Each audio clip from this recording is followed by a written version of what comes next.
Ahora que tocas este tema, se me ocurre otra pregunta. Se ha pensado, ¿no?, en múltiples circunstancias que un escritor debe ser la reserva ética de un país. Pero la historia de la literatura, la historia del arte en general, ha demostrado lo opuesto. O sea, existen unas personas de talento extraordinario que se han sometido a, que han dicho todo, que han hecho lo opuesto a lo que has hecho tú, lo has haber conocido en compatriotas que después cuando regresaste incluso a Hungría los encontraste. Sin embargo, son lo opuesto, sin embargo han tenido gran talento. Entonces la pregunta que te quería hacer es, ¿qué piensas acerca de eso? ¿Cuál piensas que debe ser la labor del artista como tal? Ser leal a su arte por encima de esa ética moral que se le exige, que esa reserva. Yo creo que haga lo que haga, un verdadero escritor siempre dirá cosas esenciales, cosas difíciles a expresar, cosas difíciles a decir, y de alguna manera siempre será un testimonio que lo más posiblemente se acerca a la verdad. Yo les doy un poco, porque yo vivo tanto en el presente, tantas cosas me pasaron en las últimas semanas. Miren, los cineastas llegaron a Puerto Rico para hacer una película acerca de mi obra. Yo presenté un plan detallado de lo que quise que vean esos cineastas. En ese plan estaba la historia de Puerto Rico, lo que es una colonia, de una colonia a otra, lo que es la historia de esa isla, lo que es paso a paso, avanzando, se destruye la agricultura, se destruye la industria, se queda una especie de no sé, no quiero entrar en esos detalles, pero ya conocemos la historia de las pequeñas islas del Caribe y de Puerto Rico, entre ellas, que cuán terriblemente difícil es. En mi lista yo tenía, por ejemplo, que voy a llevar a mis cineastas a ver a las casas de la Central de Aguirre. En la Central de Aguirre las casas de madera todavía son las donde los esclavos vivían. Yo tenía estudiantes cuyos abuelos y bisabuelos todavía vivían en esas casitas de madera de la Central de Aguirre. Yo pensaba llevarles allá a los cineastas, que lo filmen. Yo conocí a una bruja ahí, Julia Ramos, se llamaba, la señora ya no vive, aprendí ahora que ya no vive. Yo quise que conozcan una descendiente de los esclavos, que todavía en la pared tenían, no es encuadernados, ¿cómo dices, Mari? Enmarcados, tienen la carta de liberación. Ustedes saben, en la universidad donde yo enseñaba, yo tenía una docena de estudiantes que se llamaban Zeppelin, sencillamente porque la familia Zeppelin tenía grandes propiedades en Puerto Rico, y cuando se liberaron los esclavos, todos los esclavos tenían el apellido de los dueños. Todos los esclavos de un día a otro se llamaban Zeppelin. Pues eso es lo que yo quise que vean, que conozcan mis cineastas. Y al llegar ahí, desde el segundo día me di cuenta que no. Ellos me pedían que yo les enseñe el Viejo San Juan, la fortificación El Morro que construyó el mismo Cristóbal Colón, decían ellos, ya que saben, claro, ellos. Después, ¿qué más? Me pedían que les lleve a las playas pintorescas, porque eso es lo que interesará al público húngaro de esas películas. Y yo les decía que eso ustedes pueden hacer solitos. Para eso no me necesitan a mí. Vayan, hagan su estancia turística, hagan todo eso. Yo no voy allá. Yo quise llevarles a otros lugares para que conozcan otras realidades. Si no quieren venir conmigo, pues hagan lo suyo. Y así que nos hemos separado después de los primeros días. Esa pequeña historia yo les cuento únicamente para decirles que uno quisiera o no, uno siempre de alguna manera trata enseñar algo importante, algo esencial, algo que no conocen los seres humanos al otro extremo del mundo. Uno siempre trata de acercarse a la verdad y decir cosas difíciles a decir. ¿Hasta qué punto lo logra? Es otro. Bueno, creo que las personas que leen tu libro van a encontrar que existe crudeza, pero lo interesante es, además del manejo del lenguaje, ¿no? Que es un lenguaje, como había puesto en la contratapa, un lenguaje llano, que es un lenguaje accesible. Y yo creo que toda esa crudeza, todo eso que has absorbido de la guerra mundial, todas estas cosas se transmiten de una manera espectacular. Tú estás viendo todo eso y después como que no se conforma porque después recorre todos los exilios y te das cuenta que la vida no es una panacea de ninguna manera. La historia la escriben, como dicen, los que vencen, y se escribe de manera pragmática, pero para conocer la historia hay que conocer la literatura y la intrahistoria. Y yo creo que este libro, uno de los valores que tiene, además como literatura propia, es ese conocimiento. Te quería hacer otra pregunta con uno de los cuentos que a mí me gustó mucho, de mi amigo Juan. ¿Cuánto hay de cierto y de ficción en ese encuentro con Juan Rulfo? Bueno, yo en Francia, sobre todo en París, conocí a muchos de los viejos, de la vieja guardia, de la vieja literatura francesa. Tuve la suerte de conocer a muchos de ellos. En realidad, en los años 50, 60, cuando yo vivía en París, todavía vivían la mayoría. André Maurois estaba allí. Tuve la suerte de que él me ayudó bastante y a él le debo un premio, un primer premio, una beca para la creación que los franceses me otorgaron. Bueno, ahora volví atrás hacia los franceses, ¿verdad? Pero en realidad a lo largo de mis años de escritor siempre conocí escritores importantes y uno de ellos, el Juan Rulfo, es algo muy especial. Yo viví en Málaga en la época. En la época viví en Málaga para escribir mi tesis doctoral. Mi tesis doctoral lo escribí sobre un autor peruano. Así que ya ven ustedes que el mundo, una vez que estamos lanzados en el vasto universo, ya todo se mezcla. Pues escribí mi tesis sobre el peruano en Málaga.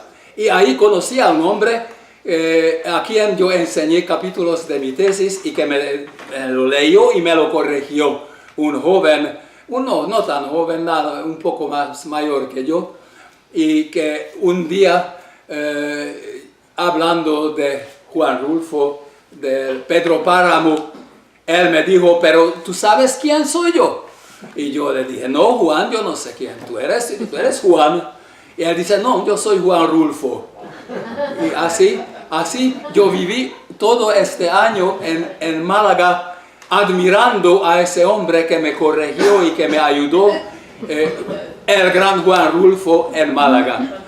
Después hubo una gran reunión literaria en Puerto Rico y invitaron a Juan Rulfo también, claro, y estuve ya ahí profesor y pues feliz que de pronto aparecerán los grandes invitados por la Universidad de Puerto Rico y aparecerá Juan Rulfo, mi Juan.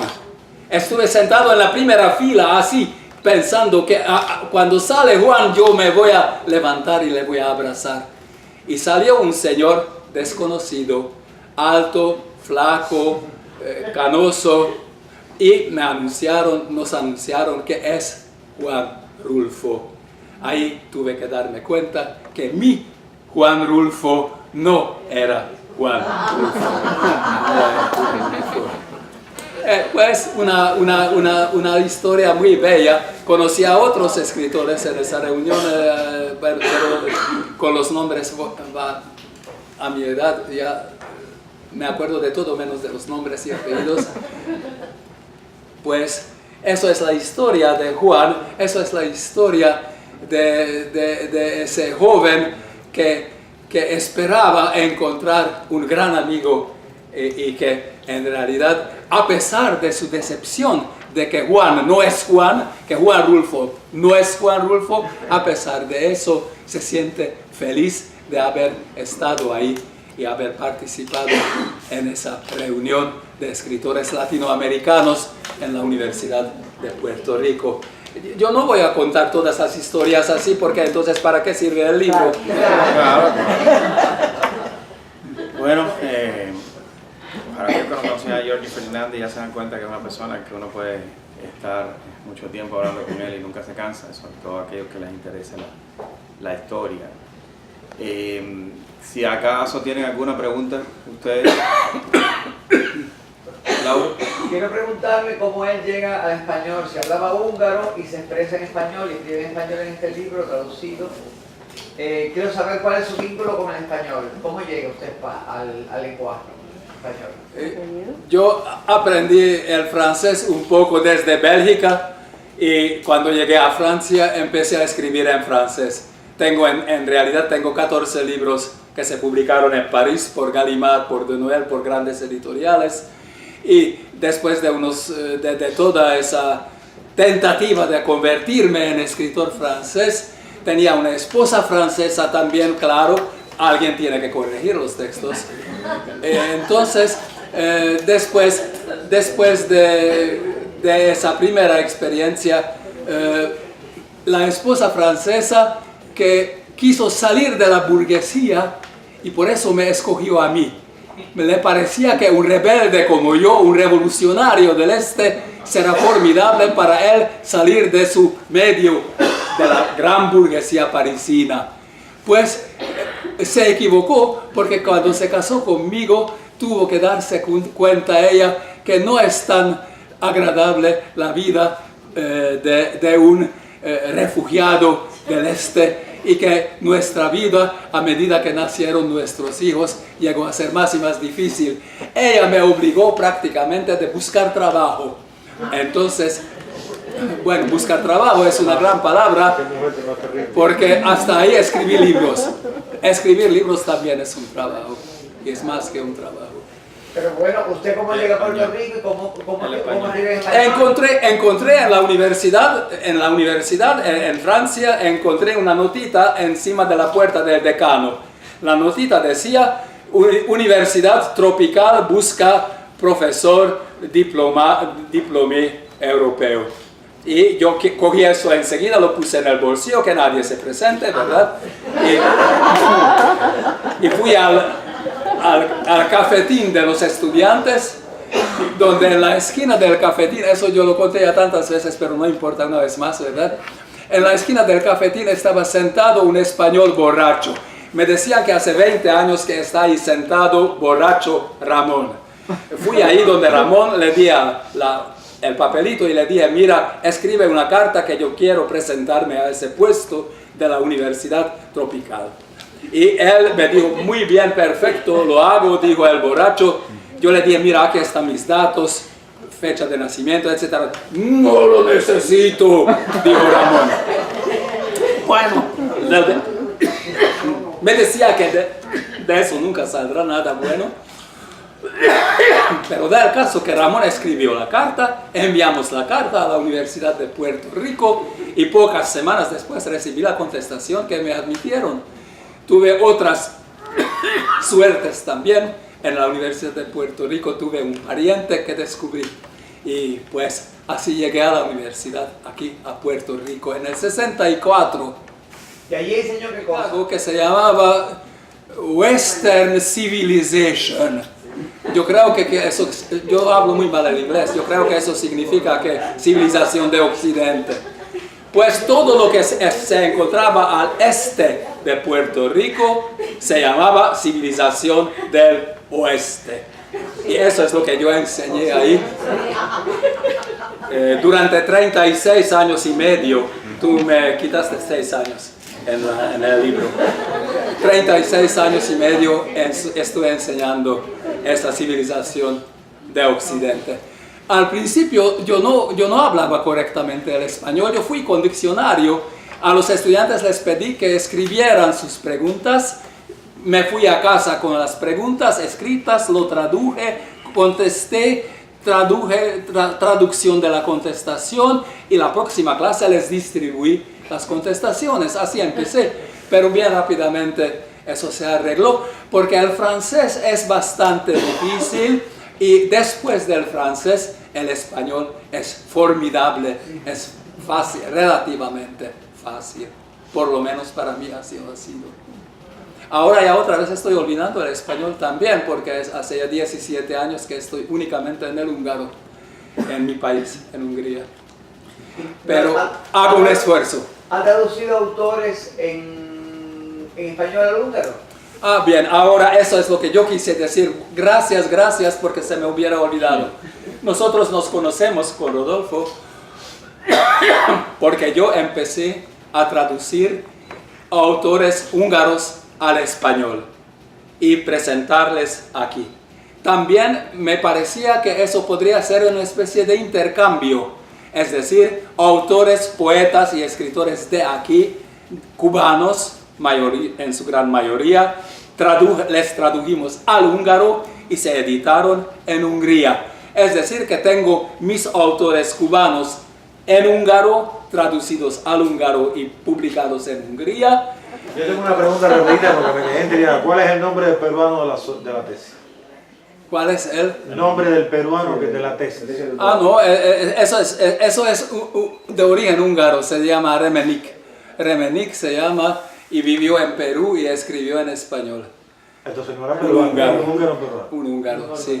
Pero gracias a él yo conocí la literatura peruana. Sobre todo Ciro Alegría, que enseñó en la Universidad de Puerto Rico. Ciro Alegría, un año enseñó en la Universidad de Puerto Rico. Y asimismo otros peruanos conocí gracias a esa tesis. Y una última pregunta para cerrar. Nosotros los cubanos lo mismo estamos en Ulan Bator que en Teherán, que en Miami. ¿Cómo fue que conoció a su esposo? Sí, bueno, yo daba clases arriba en el piso, clases nocturnas. ¿Salió del garaje? Sí.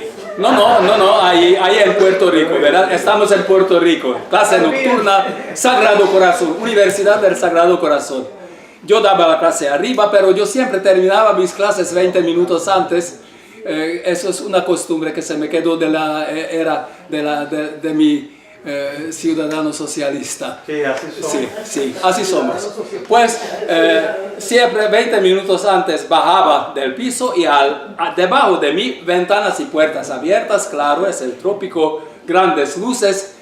Hubo una sala llena de policías, mujeres y hombres en uniformes, y como dormían más o menos, de sus pies se veían las pistolas, las armas y ronqueando ligeramente, y frente a ellos una joven profesora saltando y brincando y explicando algo en la pizarra. Y yo vi eso cada noche, hasta que un día decidí que voy a esperar y voy a preguntar a esa profesora qué es lo que está enseñando a los policías de Puerto Rico ahí.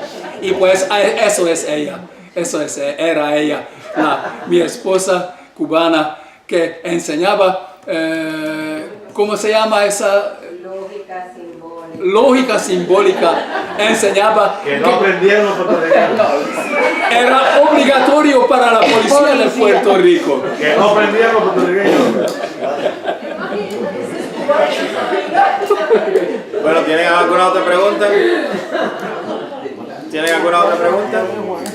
Bueno, si no tienen pregunta, entonces nada, los convido a comprar el libro El Niño Perdido. Y muchas gracias.